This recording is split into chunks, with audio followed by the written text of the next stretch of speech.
नमस्कार मंडळी, मी तुमचा लाडका मित्र वरद विजय चव्हाण आणि मी तुम्हा सर्वांचं माझ्या यूट्यूब चॅनलमध्ये स्वागत करत आहे. मंडळी, राहुल देशपांडे स्टारर अमलताश, हो बरोबर ऐकलं तुम्ही, अमलताश नावाचा नवीन मराठी सिनेमा येत्या 8 मार्च 2024 पासून आपल्याला आपल्या जवळच्या सिनेमागृहात बघायला मिळणार आहे. आता अमलताश हे नाव किंवा हा शब्द मी पहिल्यांदा ऐकतोय किंवा वाचतोय, या शब्दाचा अर्थच मला माहिती नाही आणि आत्ता हा व्हिडिओ बनवल्यानंतर अर्ध्या तासामध्ये मी हा शब्द विसरीन सुद्धा. सो जर शब्दच मला या सिनेमाचं टायटलच जर लक्षात राहणार नसेल तर मग समजून जा.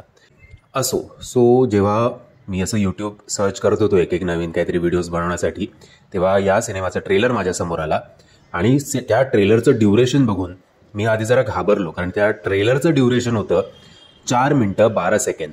मी म्हटलं आईला अजून 3-4 मिनिटं ॲड केली असती तर एक शॉर्ट फिल्मच झाली असती तयार, नाही का? एवढा मोठा ट्रेलर कोण बनवतं? पण ट्रेलर बघितल्यानंतर मला लक्षात आलं की 4 मिनिटं 12 सेकंडमधली हा ट्रेलर जो आहे तो फक्त 2 मिनिटं 50 सेकंडांचा आहे. उरलेले जे काही टाईम आहे त्याच्यात राहुल देशपांडे सर जे आहेत ते लोकांना विनंती करतात की ते सोडून इतर सगळे नवीन कलाकार आणि नवीन डिरेक्टर आणि नवीन टेक्निशियन्स त्यांच्याबरोबर काम करत आहेत. त्यामुळे या सिनेमाच्या ट्रेलरला जास्तीत जास्त लोकांपर्यंत शेअर करा, प्रमोट करा, कारण ते स्वतः आत्ता कुठल्या तरी शेड्यूलमध्ये बिझी आहेत. त्यामुळे ते अनफॉर्च्युनेटली या सिनेमाचं फारसं प्रमोशन करू शकणार नाही आहेत. सो राहुल देशपांडे सरांचे भरपूर चाहते आहेत. या चाहत्यांनी तरी हा प्रोमो मनावर घेतला तरी आय थिंक पहिल्या दिवशी हा सिनेमा चांगली गर्दी खेचू शकेल.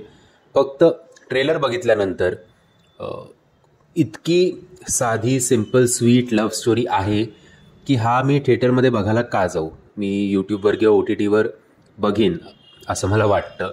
जेव्हा मी हा ट्रेलर बघतो तेव्हा एक स्वीट साधी लव्ह स्टोरी, असं सिनेमा ॲज सच असं काही वाटत नाही.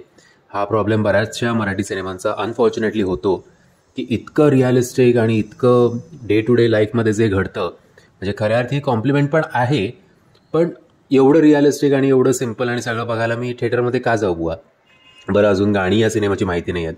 जर ॲटलिस्ट गाणी पॉप्युलर झाली तर तरी काहीतरी एक क्युरिओसिटी तरी वाटेल या सिनेमाबद्दल. एनिवेज, कलाकारांचा जो काही अभिनय अख्ख्या ट्रेलरमध्ये बघायला मिळतो, खूप खूप सहजता आहे प्रत्येकाच्या अभिनयात, खूप रिअलिस्टिक अभिनय आहे प्रत्येकाचा. Pallavi Paranjpe, she is a Canadian so she has an accent.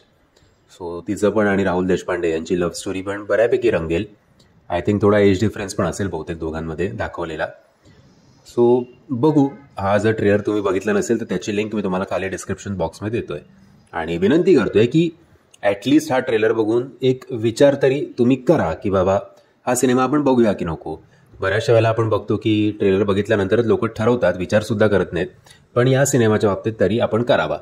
आता हा फक्त एक टिपिकल शहरी मल्टिप्लेक्सवाला सिनेमा वाटतोय, पण इतक्या कमी प्रमोशनवर आणि जर राहुल देशपांडे सर स्वतः प्रमोट करणार नसतील तर मार्केटमध्ये हाईप नसताना मल्टिप्लेक्समध्ये सुद्धा कसे शोज मिळतील देव जाणे.